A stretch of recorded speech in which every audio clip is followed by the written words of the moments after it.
Welcome back to my YouTube channel. For today's video guys, magluluto naman tayo ng bananacue guys. Ng napakasarap na bananacue. So, ang kailanganin nating ingredients guys ay ito. Una ay ang ating banana. Ayan, hiniwa ko siya guys para medyo maliliit yung ano niya, yung cut. Then, mayroon tayong asukal at mayroon tayong mantika. Ayan. Let's go guys. Lulutuin na natin siya. So, ayan. Mainit na yung ating kawali. Pwede na natin ilagay yung ating mantika guys. Ayan na yung ating mantika.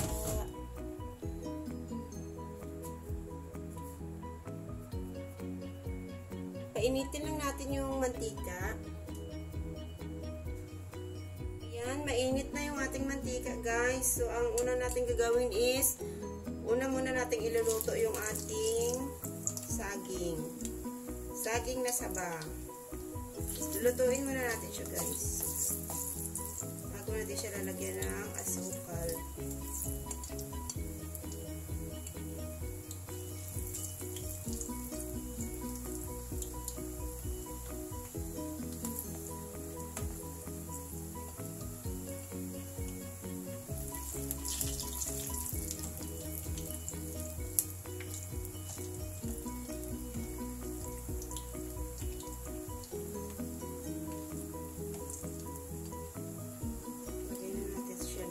Kasi kasya naman.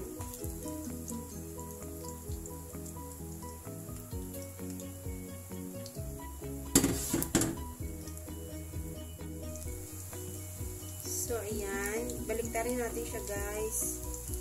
Para yung kabilang side naman ang maluluto.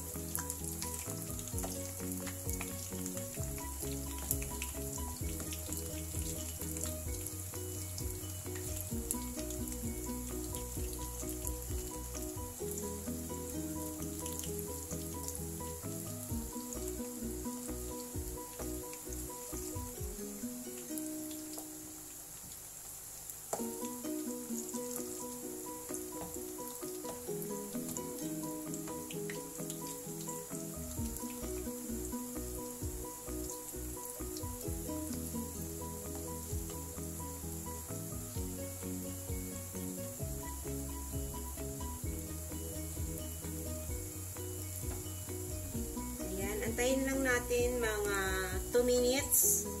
Pwede na yan guys. I-set aside muna natin siya. Pag naluto na siya, then mag-melt tayo ng asukal.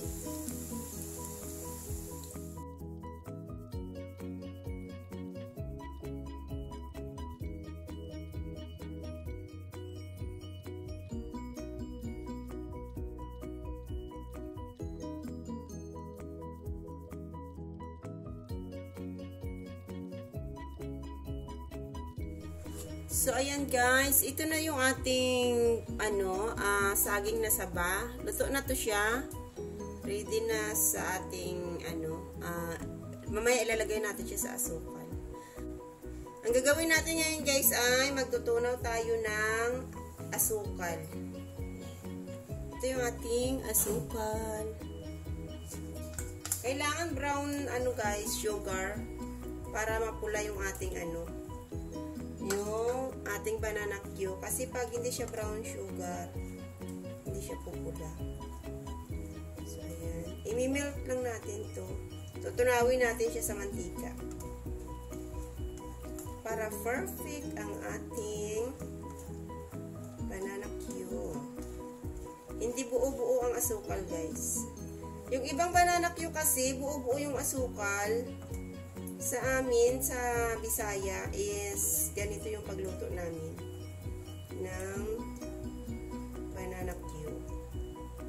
At saka ayaw ko ng bananacue na sobrang dami ng asukal guys. Kasi sobrang tamis niya. Ayun, naan natin yung apoy guys. Kasi na siya. Tunaw na yung ating asukal. Ayaw ko ng bananacue na buo-buo ang asukal at saka sobrang daming asukal. Yung tama lang guys. Kasi pag buo-buo ang asukal, matigas siya kainin, guys. Ayan, melt na yung ating guys. Ilagay na natin to. Ayan, Talsikan tayo ng mantika.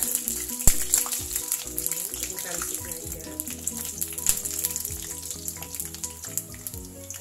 Haluin lang natin guys. Hanggang sa ma-absorb ng ating bananacue yung asukal na ating tinunaw. Yan.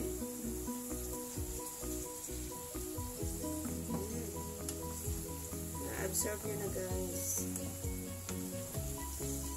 Sa mga commercial na na bananacue, pwede nyo namang dagdagan konti yung asukal nyo. Pero sa akin kasi, mas okay yung hindi masyadong sobrang daming asukal guys. Kasi nakakaumay kainin pag sobrang dami ng asukal. At saka sobrang tamis. Ayun, kasi matamis na itong saging natin kasi hinog na to eh. So, dapat yung asukal natin is tama lang. Ayan, guys. Lagkit na siya. Ito yung sikreto ng tamang pagluto ng malagkit na guys, bananacue. Malagkit ang asukal. Yan.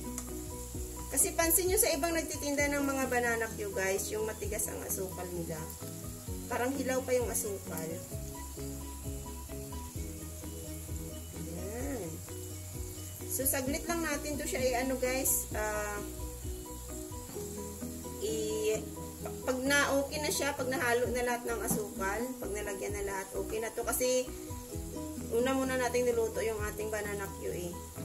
So, ibig sabihin, hindi na natin kailangan ng matagal na nahaluan dito. Ayan, absorb nyo na lahat. Absorb nyo ng asukal lahat. So, pwede na natin i-off yung ating kalan. At ilagay na natin siya sa serving bowl. Yan. Lagay natin siya sa ating, guys, plato. Ayan, ready for eating. So, ayan guys, okay na yan siya guys.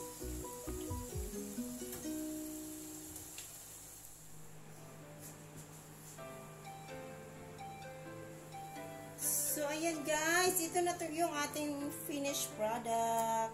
Ayan, ready na for eating. Ayan guys. Masarap nyo guys. Okay guys, let's eat. Thank you for watching guys. Sa mga hindi pa nakasubscribe sa aking YouTube channel, please subscribe my YouTube channel and click the bell button guys para ma-notify kayo kung may mga bago akong upload na video. Thank you. Bye. See you on my next video. Bye bye.